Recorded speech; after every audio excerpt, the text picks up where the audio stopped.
For me, the Amiga is the greatest home computer of all time. Obviously, everyone's experience differs, but the Amiga is the computer that introduced me to a number of things. Not only games, but it's where I found my love of writing music, and I still produce music today. All the music which backs these videos is mine. But like many a 90s kid, it was the games that initially interested me, and the Amiga had a wealth of incredible games which were also graphically stunning. Today, I want to take a look at those games and investigate the Amiga games that pulled me in.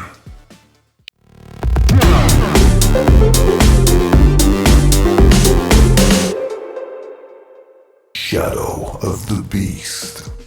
My first introduction to the Amiga came outside the now long gone high street retailer, Dixon's. While looking in the window, my dad suddenly says, "Bloody hell, look at this!" And there it was, an Amiga running Shadow of the Beast in the shop window. For the time, it looked incredible.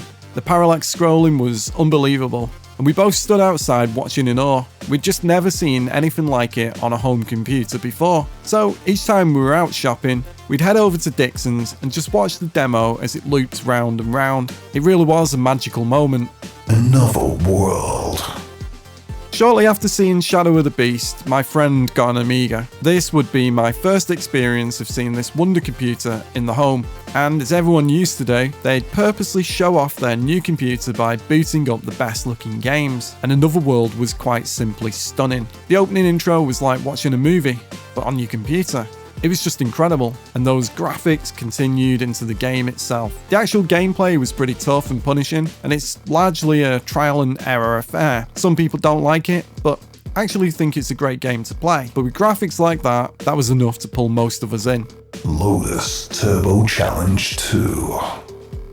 I think every Amiga user remembers that opening music. Suddenly I'm hearing a full-on dance track from a computer, and the game itself was really good as well. The sense of speed was impressive, but what really blew me away most was the hills. To me, it really looked like you were travelling through valleys. One minute you're on a motorway, the next in the snow, a desert, fog. It was all there, and I just thoroughly enjoyed playing this game. Knights of the Sky.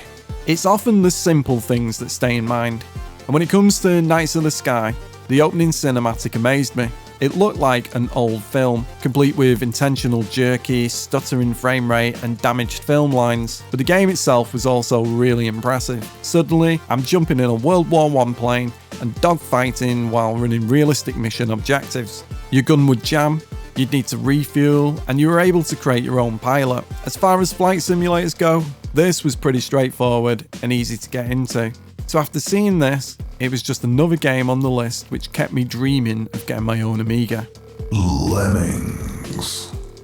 Oh no! Or is that, oh yes? Because Lemmings on the Amiga was a real moment of innovation. The opening intro was well animated and highly impressive, and while the game wasn't exactly a graphics monster, those tiny characters were cute and full of character.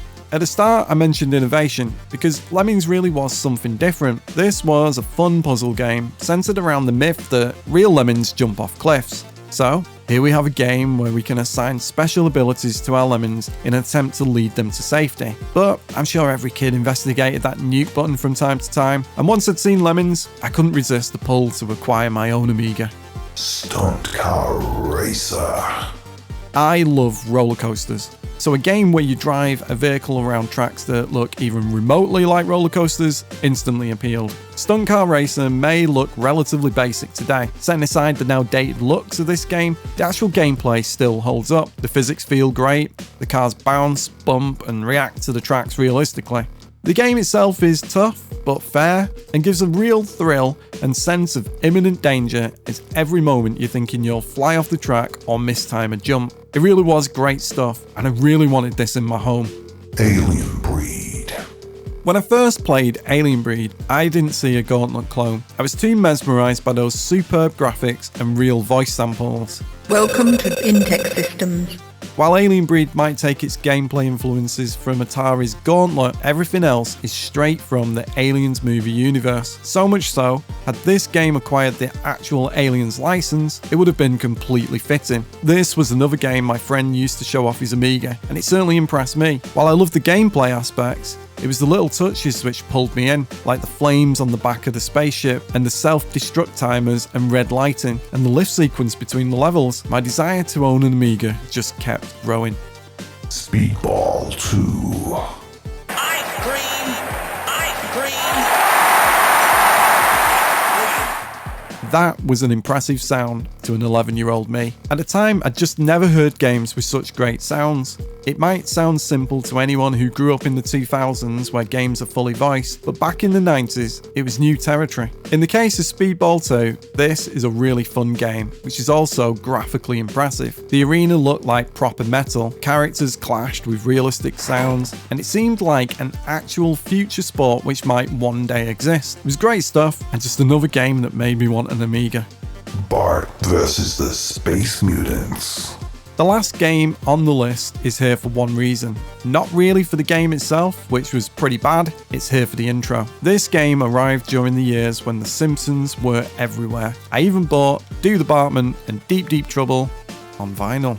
So, to put a floppy disk in a computer and suddenly I'm watching a Simpsons cartoon, this was just an incredible moment. I'd sit with my friends watching that intro over and over, and it's a moment I'll never forget. And along with all the other games I've listed, convinced me to beg and plead my parents for my own Amiga. And I did eventually get my own machine. And the Amiga is a computer which holds a special place in my heart. I was able to learn many skills like coding, and more importantly, writing music. I might have moved on from using the Amiga for writing music these days, but it's where I developed my original interest and skills. But it was also home to countless great gaming moments, which I'm planning to cover in other videos soon. So, if you had an Amiga too, let me know your favourite games and thoughts on the platform. I know it still has a strong, loyal and dedicated fan base to this day. Some say the Amiga died in the 90s, but it never really did. It's more alive today than many might imagine. Thanks for watching. If you've enjoyed this video, a like, share or subscription is very much appreciated. And I hope to see you again soon.